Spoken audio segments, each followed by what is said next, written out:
थोडं थांबा आणि नीट ऐका. एक असा गुन्हेगार जो बिस्किट पुड्यावर दिवस काढू शकतो, वेषांतर करून फिरण्यात माहीर आहे. आज 15 महिने झालेत एका हत्येला आणि तो अद्यापही सापडत नाही.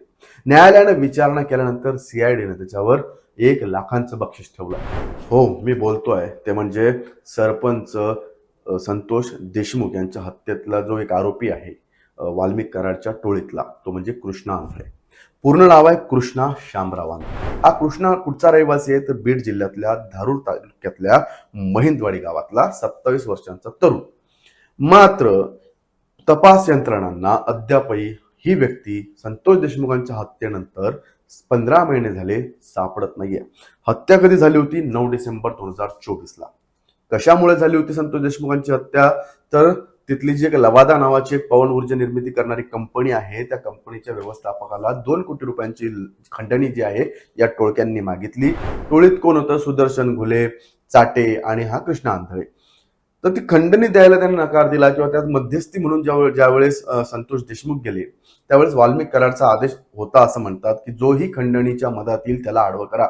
आणि याच सूत्राचा वापर करून या तिघा चौघांनी जो आहे तो संतोष देशमुखांना मारहाण केली आणि त्या मारहाणीत त्यांचा जीव गेला. पण इथून काय झालं? हत्या करून हे लोक फरार झाले. 27 दिवसानंतर त्यातलं कोण सापडलं? सुदर्शन घुले आणि विष्णू चाटे हे सापडले. मात्र कृष्णा आंधळे सापडला नाही, तो तेव्हापासून फरार आहे. नेमकं कसं घडलं? रंजक कथा आहे.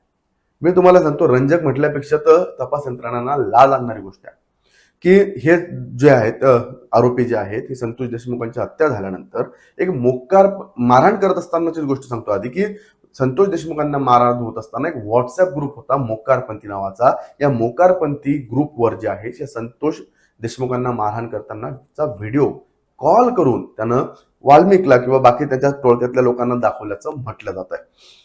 हा कॉल कोणा लावला होता? तर हा कृष्णा आंधळेनं कॉल केला होता मोकारपंथी ग्रुपवर. हत्या झाली, हे आरोपी फरार झाले. कुठे गेले हे? तर हे त्याच्यानंतर गेले भिवंडीला. भिवंडीला ते 2 दिवस राहिले. हे आरोपी भिवंडीला 2 दिवस राहिले. त्याच्यानंतर ते गुजरातला गेले. एक महादेवाच्या मंदिरात हे 15 दिवस राहिले. कोण कोण होते? हे तिघच, चाटे, घुले आणि आंधळे. त्यात काय झालं? यांच्या जवळचे पैसे संपले गुजरातमध्ये असताना. आणि पैसे संपल्यानंतर या सुदर्शन घुलेनं कृष्णा आंधळेला पैसे आणण्यासाठी पुन्हा महाराष्ट्रात पाठवलं आणि तिथंच हे त्रिकूट फुटलं. तेव्हापासून कृष्णा आंधळे कोणाच्या संपर्कात नाही. बरं, कृष्णा आंधळे गेला तो आलाच नाही म्हणून यांनी पण त्याची वाट पाहून थकले आणि ते गुजरात मधलं लोकेशन सोडलं आणि ते पुण्यात आले. पुण्यात आल्यानंतर त्यांना 27व्या दिवशी अटक करण्यात आली पुण्यातून. मात्र हा कृष्णा आंधळे का सापडत नाही हे जर आपण पाहायला गेलो तर सगळ्यात मोठी गोष्ट ती म्हणजे हा कृष्णा आंधळे हा दिवसभर चहा आणि बिस्किटाच्या एका पुड्यावर दिवस काढू शकतो. त्याच्या गरजा खूप कमी आहेत, त्यामुळे तो कोणाच्या नजरेत येणं हेच मुळात दुरापास्त आहे. दुसरी गोष्ट आहे की हा मोबाईल वापरत नाही, त्यामुळं काय होतं की याला तांत्रिक तपासाच्या आधारावर याला ट्रेस करणं अवघड जातं आणि म्हणून पोलीस त्याचा मागमूस घेऊ शकत नाही. तिसरी गोष्ट जर तुम्ही पाहिली तर कोणी म्हणतं, जे दावे केले जात आहेत धनंजय देशमुखांच्या म्हणण्यानुसार, तो गावी पण येऊन गेला त्याच्या 3 वेळेस. महिंदवाडी गाव जे आहे त्याचं, तिथं 3 वेळेस येऊन गेला. मात्र तरी पोलिसांना त्याची भणक नाही.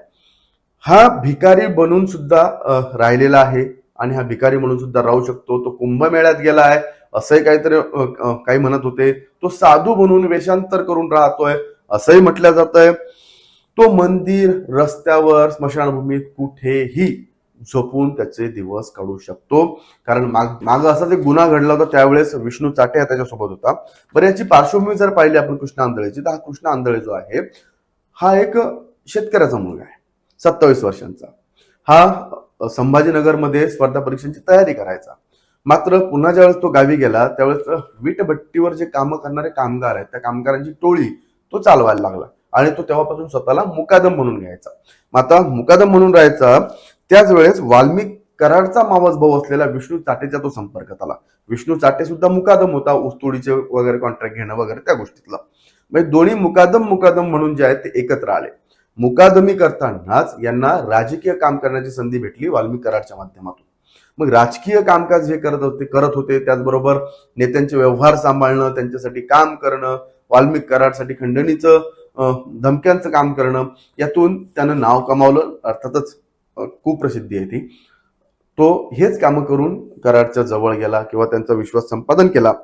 2020 ते 2024 या कमी काळामध्ये त्याच्यावर 6 गुन्हे दाखल आहेत. त्याच्यामध्ये खुनाचा प्रयत्न असो, खंडणी मागणं असो, रस्त्यात टोळकं जमा करून हाणामारी करणं असो, असे गंभीर प्रकरणाचे गुन्हे त्याच्यावर दाखल झाले.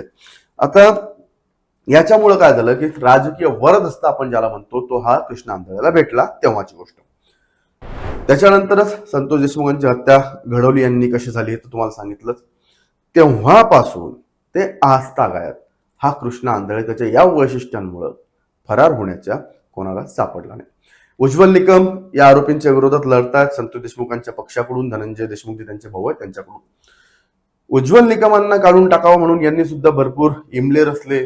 ते राज्यसभेवर गेले, आता एक खासदार आमची केस कसे लढवलं वगैरे वगैरे त्यांनी भरपूर काहीतरी न्यायालयात सांगितलं. वेळ काढू, त्याला 2D असं म्हणतात की वेळ काढूपणा जे आहेत आणि केस लांबणीवर टाकत जाणं असा प्रयत्न त्यांनी करत गेले.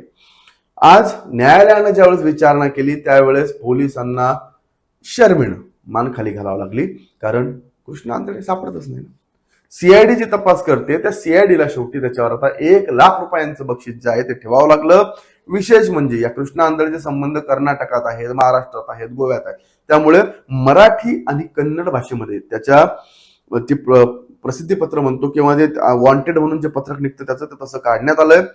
संतोष देशमुखांच्या हत्या प्रकरणातला वॉन्टेड गुन्हेगार असलेला, पाहिजेत असा गुन्हेगार असलेला कृष्णा आंधळे याच्यावर 1 लाखाचं बक्षीस आहे. माहिती देणाऱ्याचं नाव निनावी ठेवण्यात येईल असंही त्याच्यात त्यांनी पोलिसांनी म्हटलेलं आहे. एकूण जर प्रकरण पाहिलं तर फरार होण्याच्या स्किलमध्ये माहेर असलेला कृष्णा आंधळे, त्यानं त्याचे सुदर्शन घुले आणि जो चाटे आहे या दोघांची साथ गुजरातमध्ये सोडली होती. तेव्हाच त्यांनाही समजायला पाहिजे होतं किंवा तेव्हाच त्यानं काय हुशारीनं खेळ केला होता. तुम्ही बघा की आपण सोबत राहिलो तर खर्च जास्त होतो, आपण सोबत राहिलो तर पकडल्या जाऊ. हा त्यांच्यापासून पैसे आणायचा म्हणून जे गेला तो डबल यांच्यापर्यंत आलाच नाही. दुसरी गोष्ट म्हणजे मी सांगितलं त्याप्रमाणे की उपाशी राहू शकतो, त्यामुळे कोणाच्या नजरेत येणार नाही. आणि तिसरी गोष्ट म्हणजे मोबाईलच वापरत नाही, त्यामुळे तांत्रिक तपासाच्या आधारावर त्याला ट्रेस करणे अवघड आहे. एवढ्या सगळ्या गोष्टी होत असताना पोलिसांनी मनावर घेतलं तो नक्कीच सापडेल. बक्षीस हा तपासाचा भाग आहे किंवा त्या आम्ही त्याला पकडतो हे दाखवण्याचा भाग आहे का खरंच पोलिसांची त्याला पकडायची इच्छा आहे, हे सध्या तरी आपल्याला याच्यासाठी वाट पाहावं लागेल. मात्र या सगळ्या प्रकरणाबद्दल तुमचं मत काय, कमेंट करून नक्की सांगा आणि पाहत राहा लेट्स अप मराठी.